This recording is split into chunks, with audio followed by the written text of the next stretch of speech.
Hey there, everyone. Before we start the show, we here at Popcorn for Dinner want to give a big shout out to our good friend and illustrator, Kyle Kedzik, for helping us celebrate making it to 40 episodes with some brand new custom artwork, which is now up on all of our social media accounts.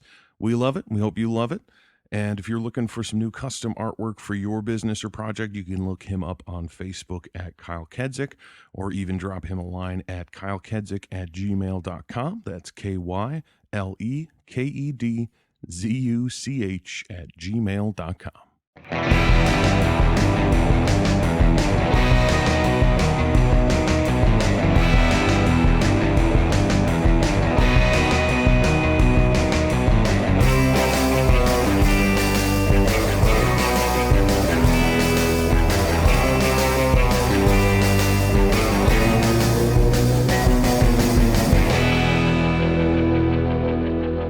Hey there, everybody. Welcome back to Popcorn for Dinner. This is Jeff. And Kelly.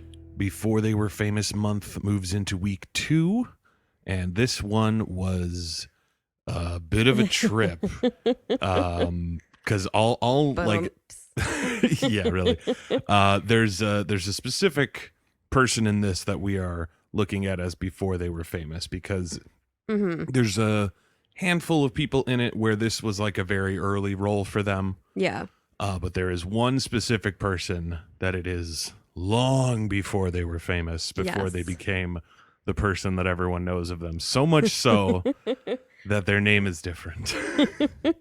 And obviously there's no need burying the lead because we've, posted about which movie it is and all that jazz. But the movie that we are doing this week on Popcorn for Dinner is the 1986 American space adventure film SpaceCamp. One word, SpaceCamp. SpaceCamp. SpaceCamp. SpaceCamp, which is like hilariously a movie that I'd never even heard of before. Yeah. Like surprisingly, like it seems like it would be a movie that would be more known. I don't know. Like it's not that it's like anything super special. Like it's not like I'm sitting there watching it like this is a masterpiece. Why don't more people know of this? But it just really did kind of shock me that it was like I've never even heard of this. Yeah, this was a total like shot in the dark. Yeah, total like sort of blindsiding of a movie. And looking into it, because I obviously didn't know any of this because I didn't know anything about this movie, but it was a quote unquote marketing nightmare. Oh no. Because of the fact that it came out the same year the Challenger exploded. Oh no. Yeah. I didn't even think about that. Yeah. So that is my assumption for why it's not a more well-known movie. Oof. Is that it probably just died a very quiet death. Yes. At the theaters of people being like, no, I'm not in the mood to watch anything about kids and people in space and space shuttles and none of that. Nope. Yeah. Nothing. No launching. And especially because it's a like failure. Yeah, it's a booster failure, which is literally the exact thing that wind up going down. Like, and it also like it just lends itself to unintentional hilarity because it's like, Jinx, did you do that? Did you blow up the Challenger, Jinx? Like, you know what I mean? Like it's a little goofy. But this one has a handful of people in it. Kate Capshaw's in it, who most people would know from Indiana Jones and the Temple of Doom. Okay. She plays Andy. No, yeah, I know. She plays Andy, the like lead sort of teacher pilot lady who kind of sucks. Yeah. I wound up writing a lot of notes about how little I liked Andy and how much I disagreed with her tactics and her attitude and all sorts of stuff.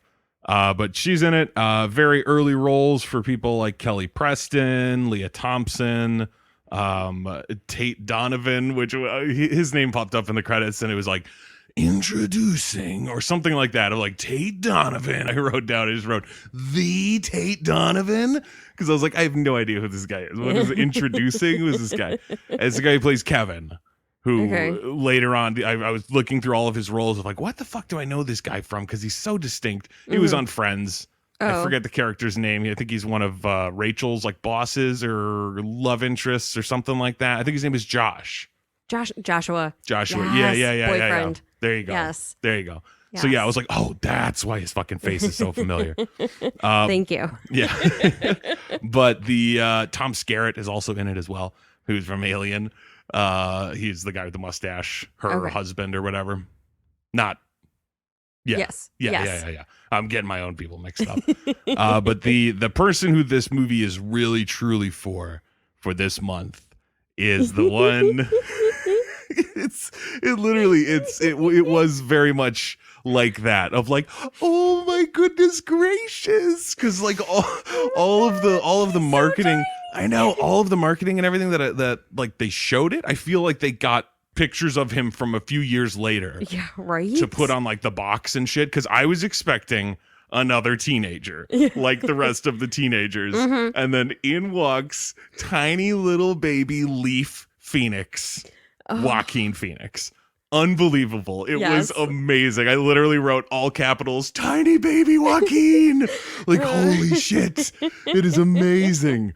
He like shows up and he's like being a precocious little scamp. Yeah. Talking about Star Wars and everything. Max. The Star Wars nerd. Yeah. And I love it. It was a magical thing to watch him as this little kid in this movie. Like there's something about it that just and he tickles. Was so great. He was really good. Like, it was one of those performances that you could kind of tell that like this kid seems to, like, despite being so small and despite the role being so small, like he seems to take it seriously. Yeah. You know what I mean? Like, it seems like it felt to me like you could have asked him like about Max and he would have been able to answer you. You know what I mean? It's like, oh, what did Max get for his birthday like 4 years ago? And he'd be like, duh, AT-AT, what do you think? You know, like he would have an answer because he seemed like he was that serious of a fucking actor about it. Yeah. It's so great.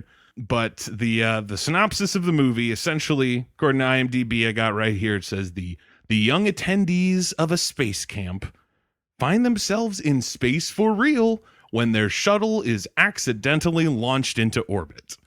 Now, that makes it sound way different than it actually happens, and it's somehow more bizarre how it actually happens. You know what I mean? Like, you hear the concept of, like, they're at space camp, and their shuttle, wacky, gets sent to space, and you just wonder, like, what kind of ludicrous garbage makes that happen? Yeah. And then you see it, you watch the movie, and you're like, it is so much more ludicrous than I could have ever imagined. Right. It's not even a case of like mistakes. You know what I mean? Like, that was sort of what I assumed it was going to be. It'd be like, oh, everyone needs to go to this room, and they get the number wrong, and they go to the wrong place. You know what I mean? And it's just like wacky misunderstanding or something. But instead, it's like, no, it is sentient robot sabotage that gets them into space. Because he takes everything literally. Yeah, and it's just so adorable that it's Joaquin Phoenix's character Max that essentially like makes it happen.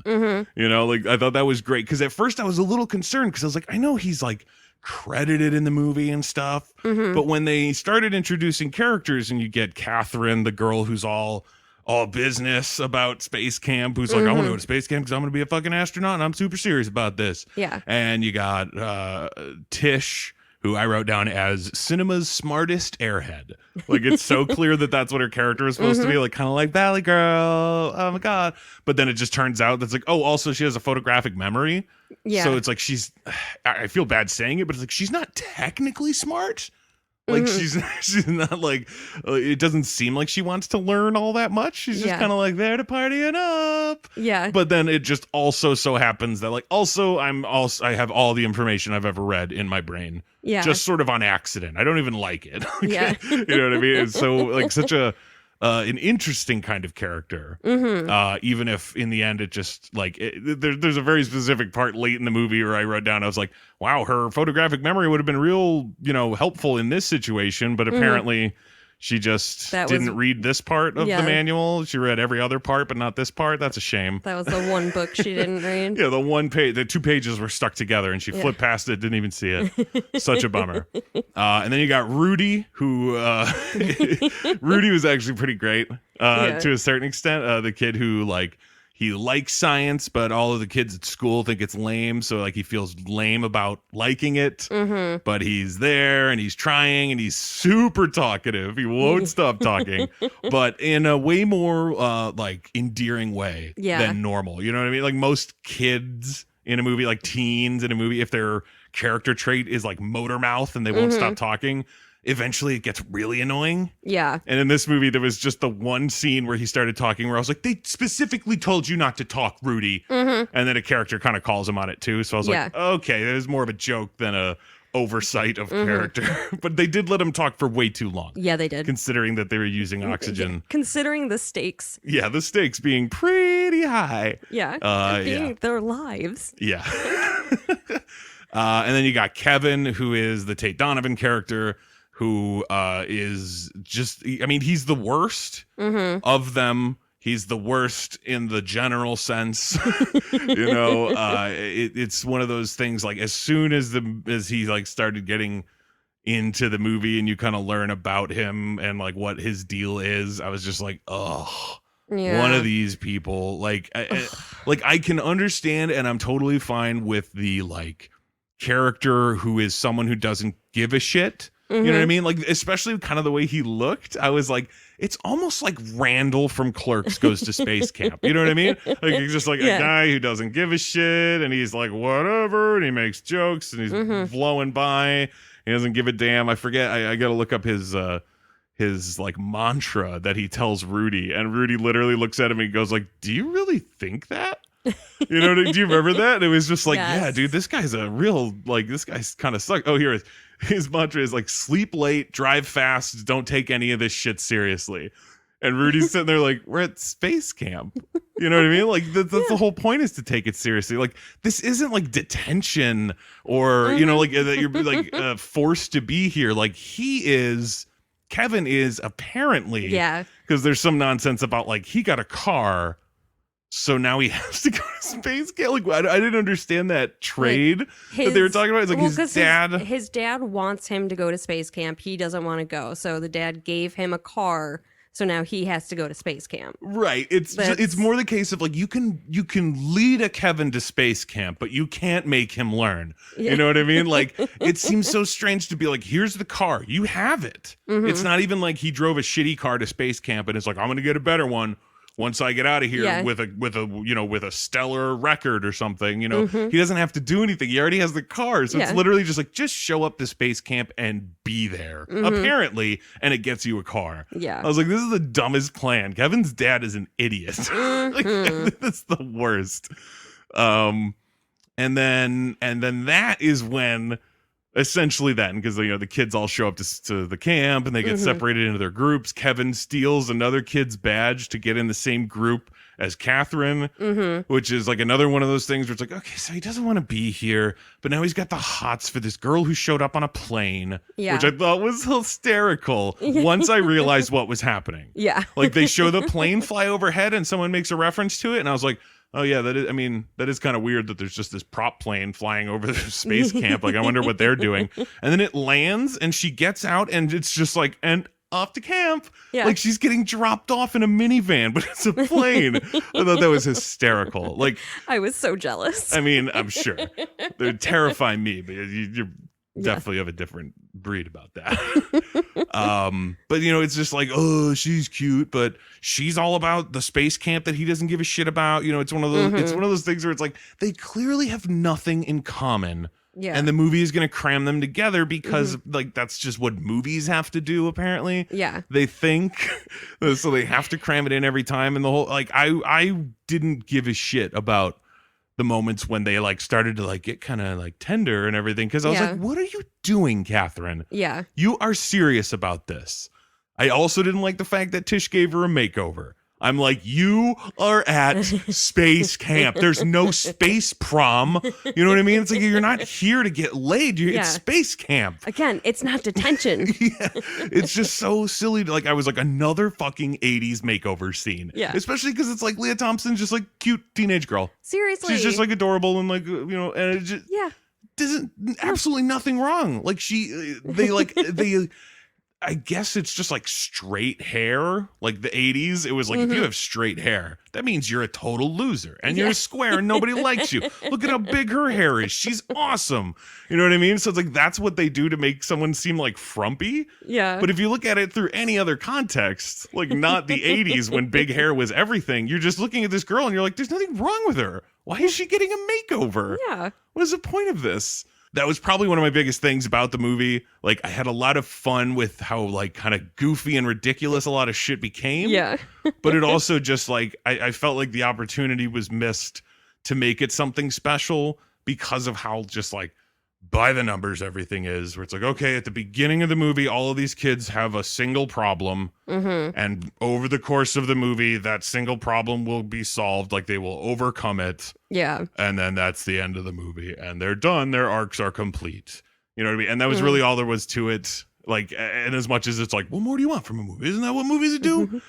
It was just the, like, obviousness of it all. Where it's just like, okay, yeah, all right, look, fucking Rudy has trouble with the thing earlier, and then later they have to trust him. Yeah. You know what I mean? Or just Kevin in general, of being like, he is terrible at everything at the beginning, and by the end of it, he is not quite as terrible. Yeah. You know, the one that confused the hell out of me actually was Catherine. Because to me, I wrote down that I was like, I've never seen a character arc that is a character losing confidence. Yeah. You know what I mean? Yeah. Like the whole thing of the camp, I mean, at least with her, I guess. Yeah. Like her and Andy, the teacher, who I went back and forth on in spelling in my phone, because some people it sounded like they said Andy. Some people it sounded like they said Annie. And then by the end of it, I realized I was like, okay, it is with a D. There is a D in there. Yes. Wasn't sure. Confirmed by the credits.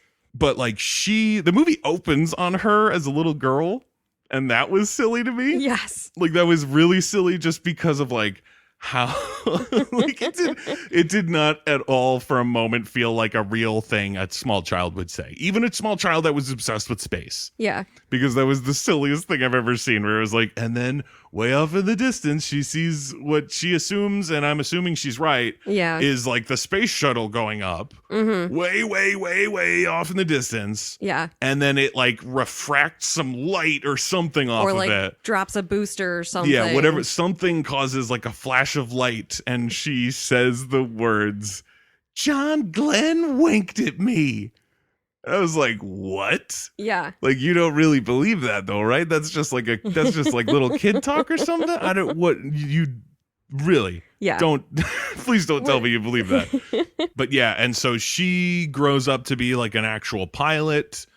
She is like supposed to go up. I love the fact that they just use the term go up all the time. And that's it. Like, you're going up. I knew one day you were going to go up. I was supposed to go up. You're going to go up, honey. Always just go up. Yeah. They never say like to space. Yeah. It's never clarified, because it's like, hey, we're in the space going world. So if we say go up, where the fuck else are we going? This is what it felt like. But so she's supposed to go up, and then something happens. I don't remember. But she gets the word that she's not going up. Yeah, someone else gets selected to go up. Someone else goes up, and she's like, no. And so she's all bummed out. But then her husband, Tom Skerritt, is like, well, then you can come to space camp with me and help teach all the kids. And she's like, ugh.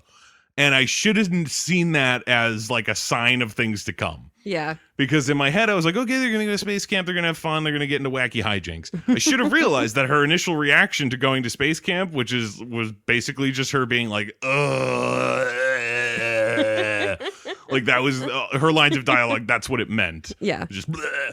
That I should have realized that she was going to be a bitch to everybody and have a terrible attitude. Seriously. The whole time. To the point where by the end of it, I was like, it just bummed me out that like she just had like she just kind of goes away at the end. Where it's like she gets injured and then the kids kind of take over, and that's sort of the whole point, is like, hey, the kids, they do it, they're a team, they do the thing. It wouldn't be as much of a like an accomplishment if they had an adult helping them. So she just kind of goes away and whatever. And I was like, so she doesn't really learn anything. Like, she never learns that her attitude was bullshit, and that makes me sad. Because like, you know, she gets her crew, and there are these kids, the kids that we've described, including tiny little Max, who is like supposed to be in the like Space Camp Junior. Yeah. But he's such a genius that he wants to be in Space Camp Teenage Space Camp. Regular Space Camp. Yeah. But he also went to Space Camp Junior for like a couple years, they said. Right, but I mean, I assume it's probably more of an age thing than an experience thing. No, so like in that case, it's just like he's in the little one, but he's so ambitious about space and he's so smart that he wants to be in the like grown up one. He's like wicked smart. Yeah, he's wicked smart. And so they let him come into, and it's like, okay, here they are, all of them except for the Asian kid that they just never look in on ever again. Fucking Kevin steals his badge so that he can get into the group. And then they show that kid like looking around on the table like, oh no. And then he's never followed up with again. And I was like, poor kid. Yeah. I hope he's somewhere in the background of a shot somewhere where it's like he got it figured out. He's on a whole nother team. They have a way cooler teacher. Yeah. His space camp wound up being awesome. Yeah, he had a much better experience. Yeah, that's my hope. That's my headcanon for that kid. Yeah. And so like she gets this crew together and she's got some attitude right off the top. Like she's giving out the like positions for everybody on the shuttle. Yeah. Or like their crew for their fake shuttle, for their space campiness, whatever. Yeah. I wrote down, I was like, I feel bad for the kids who have to play Houston. Because they are kids. Like, it's clearly that they're kids and they're not like other people running the camp. Yeah. So it's like, that sucks that you get like, split off into groups. And then some kids walk up and it's like, all right, you're going to be manning the boards at Houston. Like, what? I don't get to do the shuttle stuff? Like, no, we need a Houston. Yeah. Get to Houston. Like, well, this sucks. I felt bad for them. I wonder, maybe they have it, you can sign up for different ones? Yeah, hopefully. That would probably be the best way to do it. Headcanon. Yeah, more headcanon. Those Houston kids wanted to be there. Yes.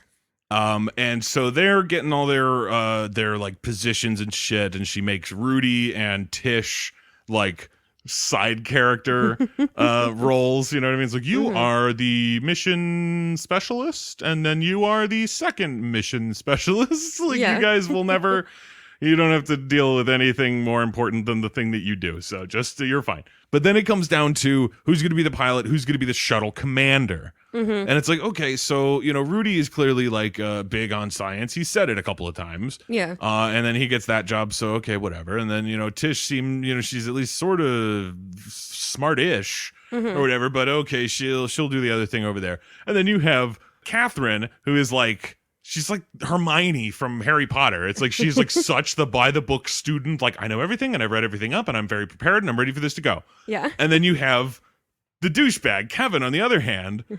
And just before she said it, I was like, I know that she is gonna do this. I just don't understand why. And then it happens. Yeah. Where it's like, okay, well, then the pilot will be Catherine and the shuttle commander will be Kevin. And Kevin's like, I don't want to do this. Yeah. And Catherine's like, why can't I be the one doing this? And Andy's just like, just listen to me. And just like forces them to do it that way. Yeah. And I was like, why? Like, I knew this was going to happen. I knew that it wasn't just going to be like, Catherine, you're going to do all the things that you should be doing. Yeah. Like you're clearly the most prepared. You understand what's happening and you have the most ambition for this. You should take on the most like responsibility of the crew. Yeah. And instead, she gives it to Kevin, who clearly doesn't want to be there and shouldn't be there in the first place because he took another kid's thing. Like, it's so dumb. And by the end of it, you just learn that it's like, well, I knew that I had to go through really tough training to be a woman pilot lady to go up.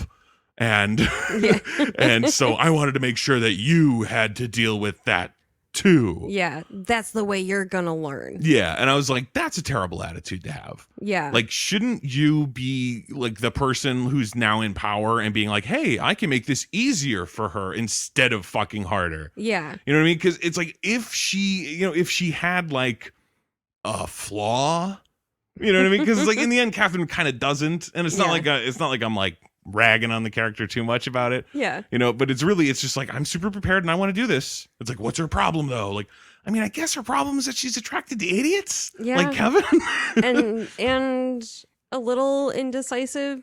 Oh yeah. In times of crisis. Yeah, but that's something you have to work on. Fair, that was intense crisis. That was like the most extreme crisis situation. Yeah, really. Like saying someone's indecisive would be like, "Do you want the peanut M&Ms or the regular M&Ms?"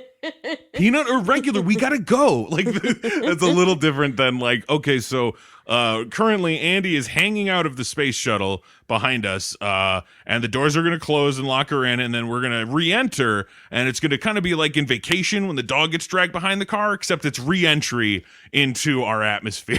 Like it's gonna be horrifying. Yeah, she's going to burn up and there's no more. Yeah, Andy. it's like, or if you you could let that happen, or you could run the risk of all of you running out of oxygen and dying in space. Yep. Make your choice. Like, holy shit, that's a lot. So the fact that she doesn't necessarily do it, I wasn't really hard on her about, because it was like, that's really tough. Yeah. But that's sort of my deal with her arc, where it's like she just gets less confident as the movie goes on. Well, you know, like until she has to actually pilot it. Well, yeah. And then even when that's happening, she has to have other people be like, no, it's cool, you got this. Yeah, don't worry about it. Like, she doesn't even get to just be like, oh yeah.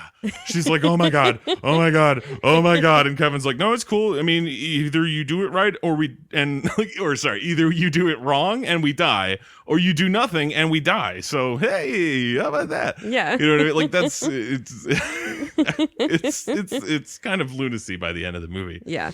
We'll get there. Yeah. But like she doesn't make Catherine the fucking shuttle commander. And then later, like, I forget exactly what it is, but there's something really important that it's like once they get up into space and she starts to give the job to Kevin again. Yeah. And I started writing in my notes a big long thing about like, what the fuck is wrong with you? Just give the job to Catherine. She's the only one who wants it. Mm-hmm. Kevin is going to fuck it. And then moments later, Kevin like says something flippant. And she's like, well, then fine. Get out of the chair. Catherine, get up here. Yeah. And I was like, about time. Seriously. So many things could have been avoided if you had started with this. Yeah. You idiots. God, it bugged me a lot. Because it was like, she is just like, what is the point of having an astronaut's pet if not to use them? You know, like she's totally like, I am here and I'm ready to do this. Yeah. And then when they're testing the like gyroscope thing, and it's like, oh, she had a really hard time like, getting it under control.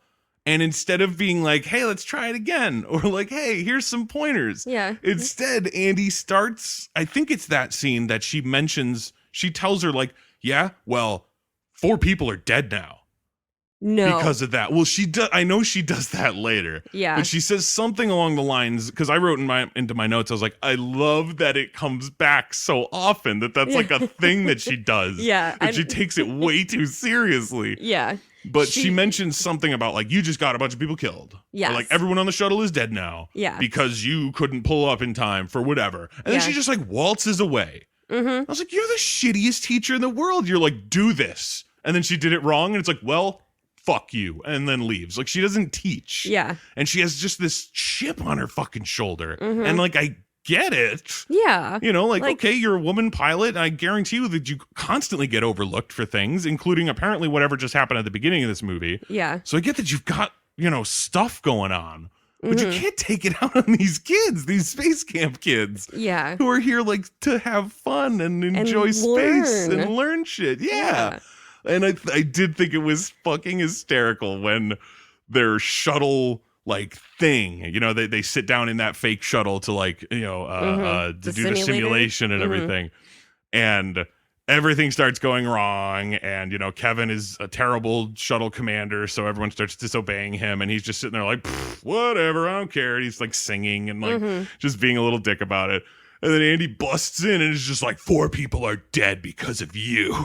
Yeah. I was like, but they're not. Yeah. Like, you're being a lunatic right now. Kevin even says, like, they're right there. Yeah, I know. It's just like, it's like, that is, I mean, again, like I said, I thought it was hilarious in that sense of like just being way too, it was similar to Captain Holt on Brooklyn Nine-Nine with the safe house when he keeps showing up and testing their safe house thing. And then he's like, blam, blam, now you're both dead. Like, it's just so over the top. Like, oh my God, just chill out about it. You're being way too serious. Yeah. So in this case of being like, hey, a bunch of kids messed up their simulation. And then she's like, those lives are on you. It's like, Jesus, you are off your rocker, lady. You're a little intense. Yeah, really.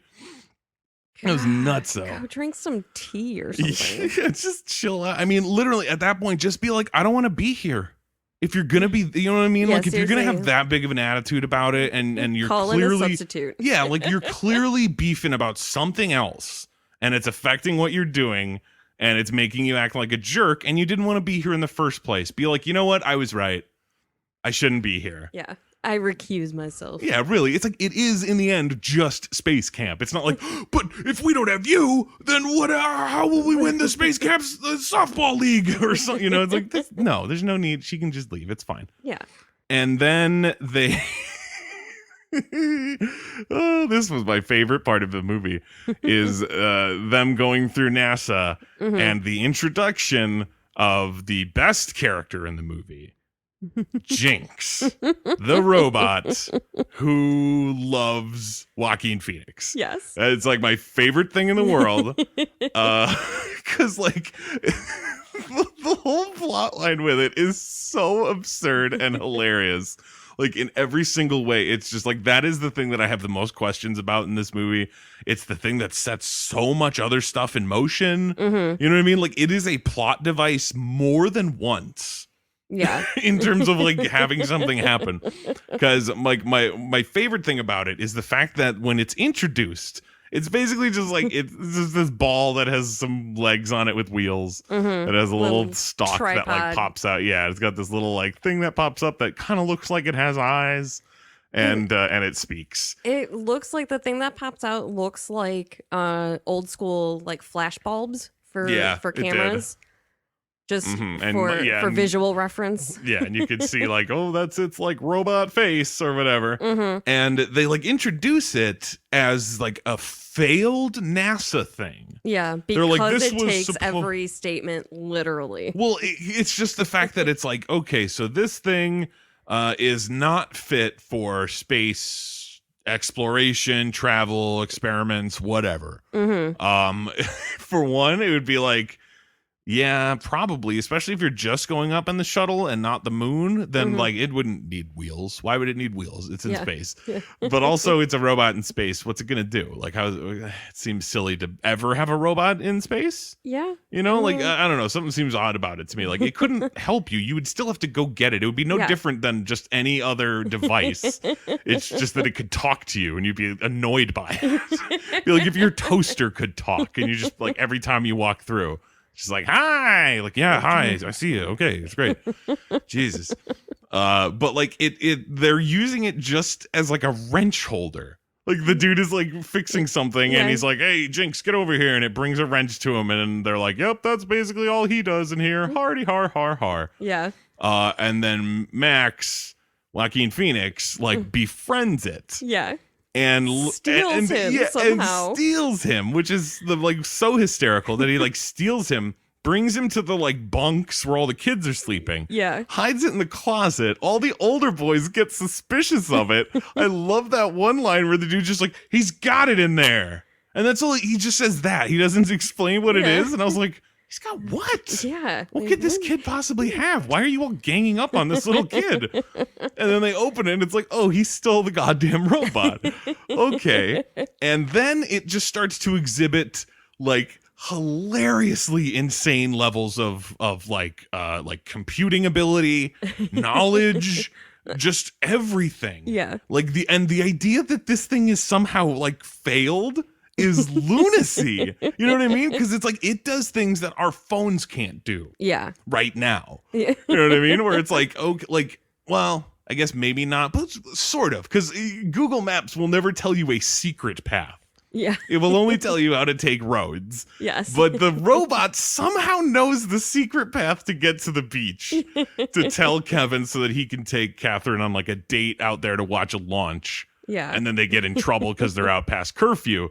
And the only reason that they get found out is because the robot tells the people.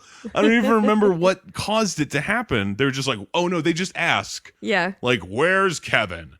And everyone's like, oh, geez, I don't know. The robot in the closet is like, he is at the beach. Yeah. And it's like, fucking Jinx. It's a secret. Yeah. It's like, Jinx, God damn it, don't confess. Yeah.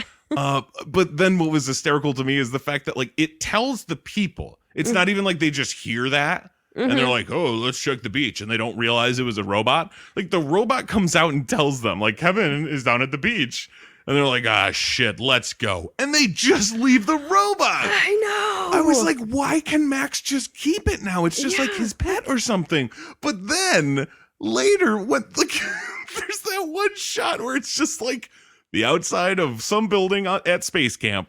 Clearly some extras like walking through the scene, so there's like people around, and Jinx just fucking going down the sidewalk. Yeah, just rolling through. I was like, he's just free to go wherever he wants. Like, what is the deal with this robot? And then he can also talk to NASA? The NASA robot? I don't understand. That was the one thing that was just like that broke me. Because he's just like, he goes into the like control room when nobody's there. And much like R2-D2, because R2-D2 has the thing that just like comes out and can connect to like everything in the universe. Yeah. Literally like every movie, it'll be like, we need someone to do something. And R2 will just roll up and be like, I got the piece. It's like, of course you do. You have everything. Yeah. But in this case, it was like, okay, so Jinx goes into the control room for NASA and he just like plugs in and now he has access to everything and can do whatever he wants. Yeah, he can tell NASA to do things. Yeah, he can force a failure in a booster. Yes. Like, that I don't understand, because like it was one of my favorite lines in the movie, and it's from the goddamn robot. But it's when he's trying to figure out, because again, like we said, robot takes everything literally. Yeah. I remember probably one of my favorite ones is when it comes out of the fucking closet and Rudy's like, shit. And it's just like, shit, excrement, something. Like, it just describes what shit is. Yeah. It's just like, oh, okay, I guess that's what when it hears words, it just defines them. Okay. Yeah. That is kind of useless. I get why you're not using it. But, annoying as well. Yeah, very annoying. But like, sorry, it's just such a fucking funny robot. But like later on, because they get caught, Kevin comes back and he yells at Max. Yes. And I was like, fuck you, dude. You're Max the one helped you get on that date. Yeah, seriously. He like helps you get on the date. His robot buddy, they're friends forever. They say it multiple times. Friends forever. That first time that Jinx says it, it was so long. Oh yes, friends forever. Like, oh, that's one of my notes. Is just an elongated "friends forever." Yeah, it was absolutely hysterical. Something that I love, real quick, just a side note, is that Jinx was voiced by Frank Welker, who does like all animal noises for everything always. Okay. He does Nibbler, the like Nibbler noises and shit. He does I'm almost certain that he is Spike in the Rugrats. Okay. You know what I mean? But it's like that's what he does. He does like animal noises and things like that, but then he also does robot stuff. So like this, he does Jinx the robot. But so Kevin yells at Max about getting him caught, which is, again, like we said, so dumb. Like, he helped you there. It was the robot technically who ratted you out. And also, don't be such a dick to this little kid. Like, you're just mad that you got caught and you didn't get laid. Don't take it out on this little kid. That's bullshit. Max gets all sad about this, runs off, sits down all sad, and is just like, I wish I was in space. Just so happens, Jinx is hanging out, hears that, and is like, it is now my mission to send Max to space. And just goes to, like, secretly do this. Yeah. Which is, like, the funniest part to me, is the fact that, like, apparently this is all happening with nobody knowing. Yeah. So it's like, he knows he's doing wrong. Because you think he would just be like, I will find the first person I can ask and say, hey, take Max to space. And then they'd be like, no, it's not possible, James. No, he knows enough to know that he just has to go to the NASA robot control room. Yeah, and talk to that robot about robot things. Yeah, tell that robot what to do. More so ask that robot what to do. Yeah. Because he's like, I need to get Max to space. How do I do this? Yeah. And it's like, well, the only reason that the rocket that they're going to go in would ever lift off is if there was this very specific, like, failure in the rocket. Yes, and extremely rare. Yeah, extremely rare. That was probably my favorite line in the movie, is he's just like, how rare is it? And they're like, it happens like once every 47 million years. And he's like, Max won't live that long. It's the funniest fucking line in the movie. Max won't live that long. It's so great. Oh, man. But like, he just decides that he is going to make this, like, horrible thing happen. Yeah. In order to force them into space to grant Max's wish. Yeah. Like, on top of the fact that it's insane that the reason that their space flight thing winds up actually in space is because a robot sabotages it. Yeah. Like, on purpose, not like a robot sabotaged it by failing. Like, no. A robot carried out a plan to make this happen. It's the fact, like, I just wrote down, I was like, it's complete lunacy that they would ever allow people to be on board if there is ever a chance of launch. Yeah. You know what I mean? It's like, oh, they're testing the rockets. So they're going to allow one of these SpaceCamp crews to get into the shuttle and experience the rocket test. And I was like, two things.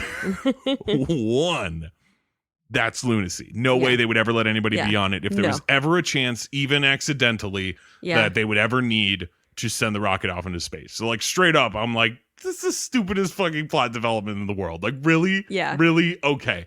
Two, why did they get chosen? Yeah. They showed one shuttle simulation for that crew and they failed it miraculously. Like, they got nothing right. Yeah. If there was a scoreboard or like a leaderboard, literally the bottom of it. Yeah. And somehow they're the ones chosen to go on to the very, very special flight. It's because Andy's there. Well, right. But I was just like, that's such bullshit. Oh, yeah. And then came something that I was not really expecting. And more so from myself, not like what the movie gave me. Because the movie kind of gave me exactly what I was expecting. There's very little that was like too much of a shock. I was not expecting the accidental shuttle launch to be as harrowing as it is.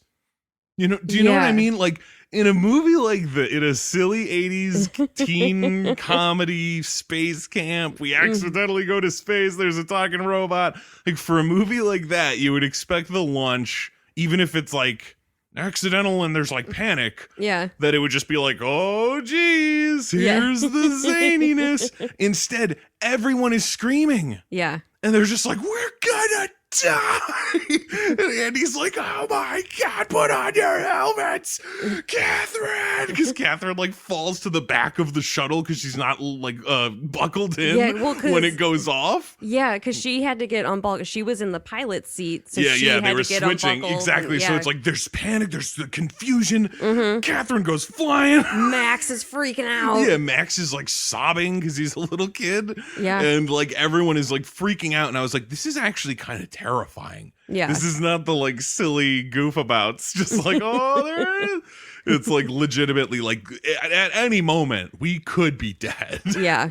And it was also like sort of terrifying with the way that they described it as it was happening to all the people in like the like Houston or whatever the fuck, talking about how it's like, yeah, by the way, that bird wasn't ready for space flight. Yeah. And it was just like, oh my God. Yeah. And I guess what they really mean, like what that is supposed to convey is like, they don't have supplies. There's no food or extra oxygen or any of that kind of stuff. But to me, that makes it sound like it's not space tight. Yeah. Like it's going to crush them all. It's going to be like a tuna can or something. Yeah. Like that's what my brain went to when I heard them like keep saying like, oh yeah, by the way, it's not supposed to be up there. Yeah. I was like, oh my God, it's just going to crush them.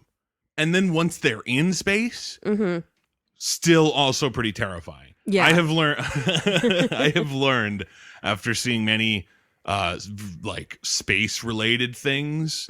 Obviously not including stuff like Star Wars or like Armageddon or something super silly like that, but like specifically like gravity and things of that matter, where I realize like, oh, I have a fear of this, you know.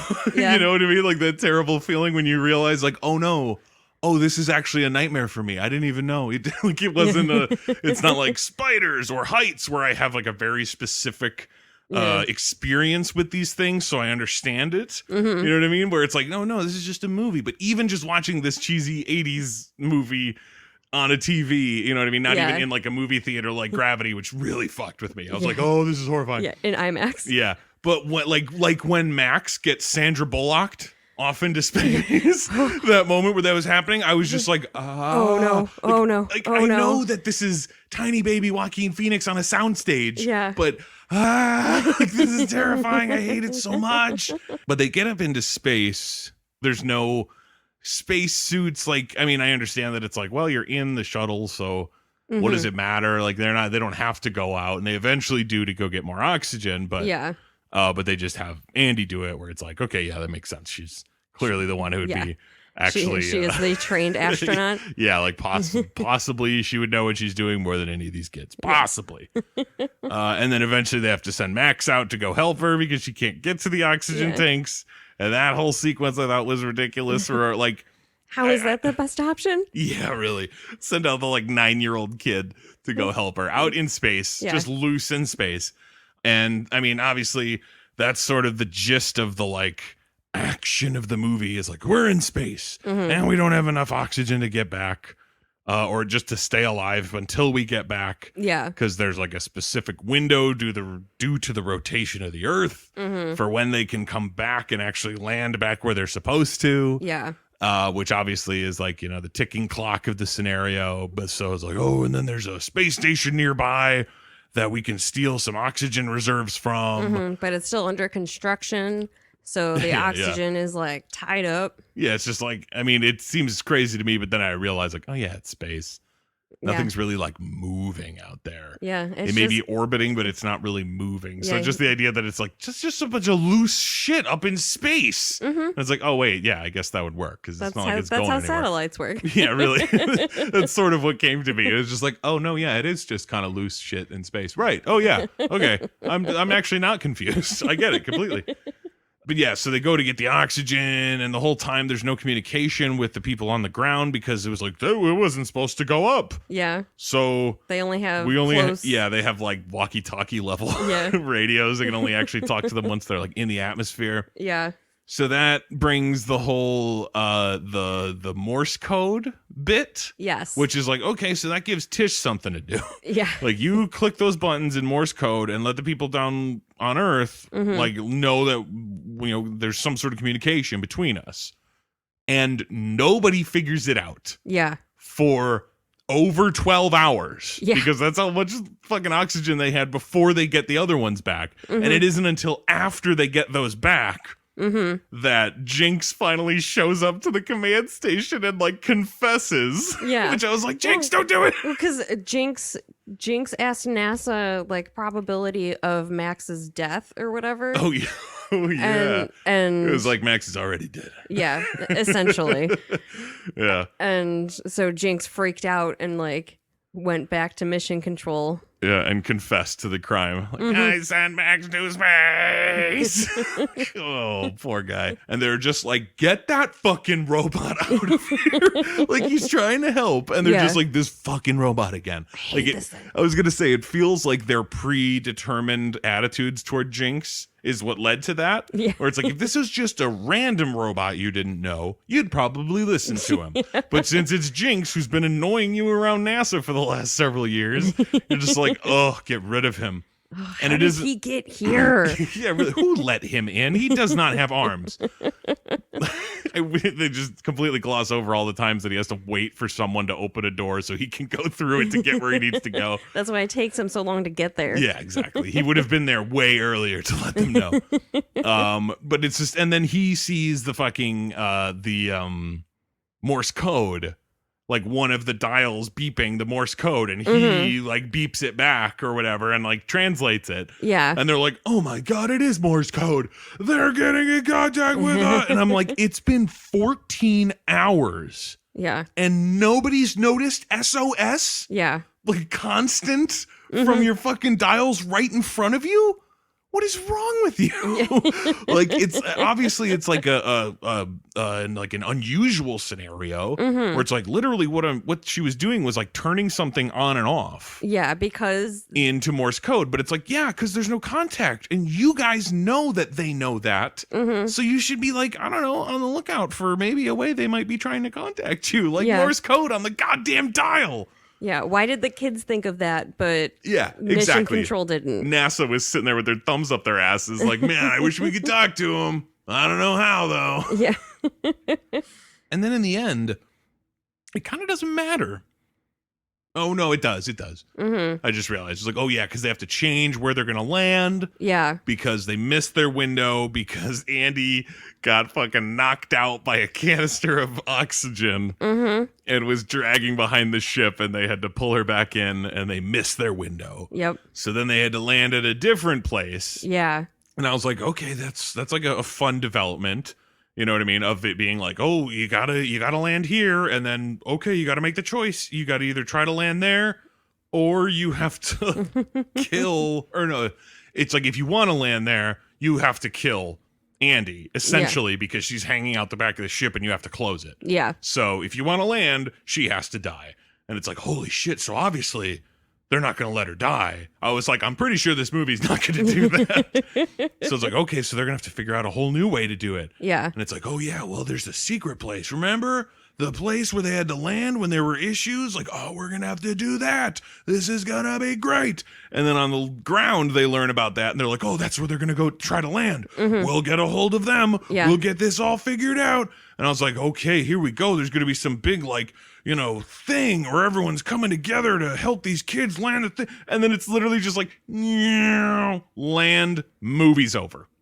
Wow, that sure just ends, doesn't it? Well, I mean, they do have, you did gloss over the whole re-entry part. Well, right. I mean, yeah, her like pulling on the thing and like, oh, we gotta get to a certain degree angle. Oh my God, or we're gonna burn up. Catherine, you gotta do it. You know what I mean? And like all of that. But I was just like expecting like, oh, and then on the ground, there'll be, you know, people waving them in and, you know, calls from fucking the people back in the base being like, they made it. Oh my God. There's gonna be some sort of reaction from everybody else who's had like a hand in this. Yeah. And the movie's literally just like, they're on the ground. Credits. Yeah. I was like, holy shit. My note was really like, that's how it ends? No resolution? Yeah. Like, there's nothing. Like, what about her husband? Yeah. Like, what about their, I mean, I'm sure, I don't know. Did their families know? Yeah, really. All the kids who went into space on accident? Yeah. Like, you'll be reimbursed. Yeah. For SpaceCamp, I guess. Just don't sue us or whatever. Yeah.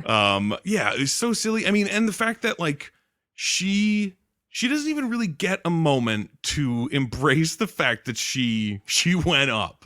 You know what I mean? Like Andy's whole thing is that like, oh, I'll never get up there. Yeah. You know, and then in this accidental circumstance, she winds up going up there, and she has like a tiny moment of like looking out the window with the kids. Yeah. And everything. But it's like afterwards, you would love to hear her like talk about, you know, like, oh, how was it? Like, was it what you imagined or anything like that? It's like, no, it doesn't matter. They're back home. It's fine. Movie's over, right? Movie's over. Like, all right. That's fine.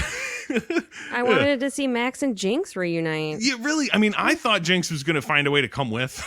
Me too. And I was kind of hoping for it. Yeah. But yeah, he did not. I would have loved to have seen them like come down off the inflatable slide out of the shuttle, and then if that's how they do it, or if there's like stairs that come up to it. I was gonna say they did that in Armageddon, so okay.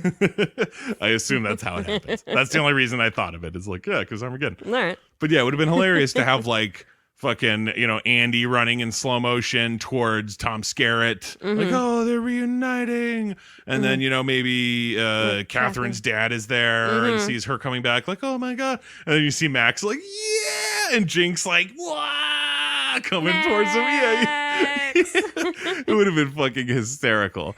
Such a missed opportunity. Absolutely should have ended with Jinx doing that. Max.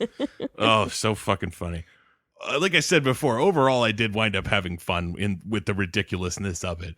It was not necessarily like flat out garbage. Yeah. You know, it was just like, this is so silly. It was, what is this? It was genuinely silly. It was like a genuinely 80s silly, which is like a decent kind of silly. It's like there were little bits and pieces, like obviously like right at the top, fucking Andy is walking into SpaceCamp and Kevin's sitting there and he says, "Nice boosters."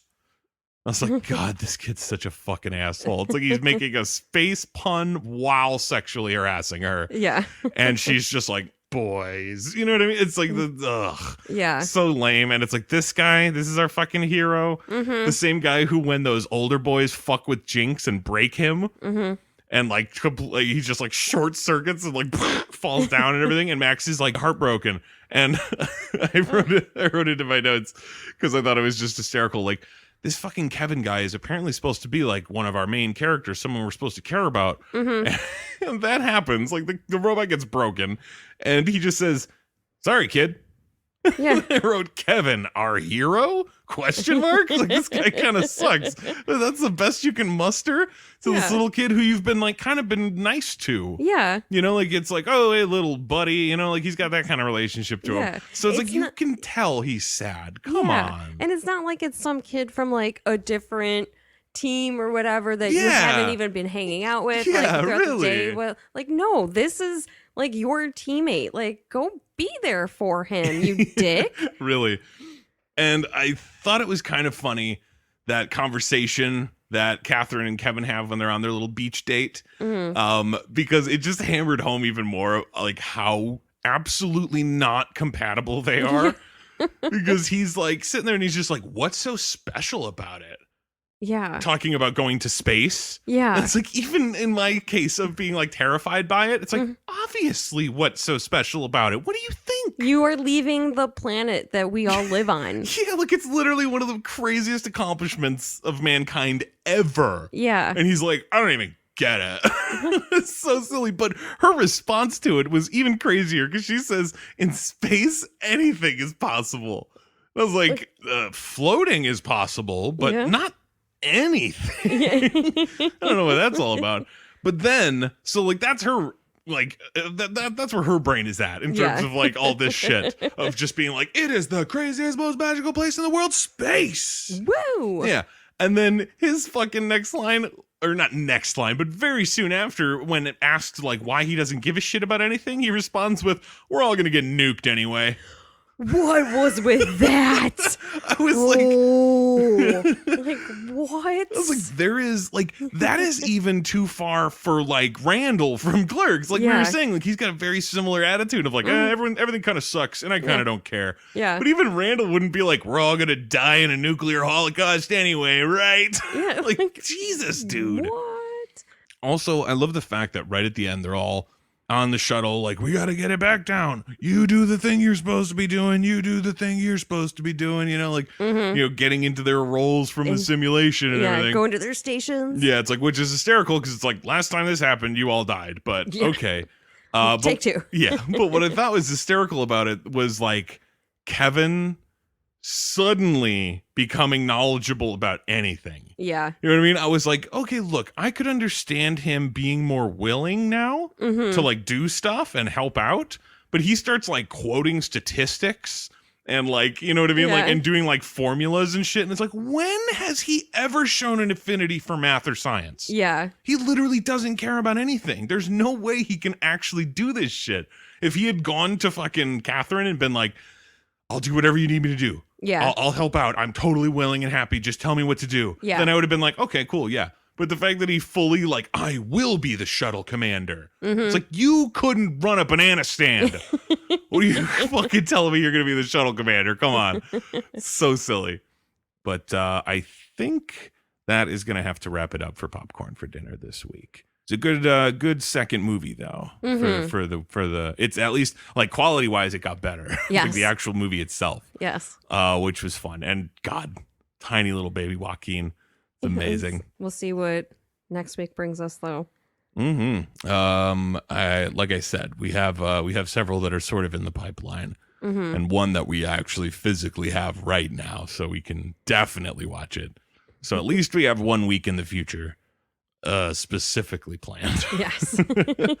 But we will be back with you next week, folks. But this is Jeff. And Kelly. John Glenn winked at me.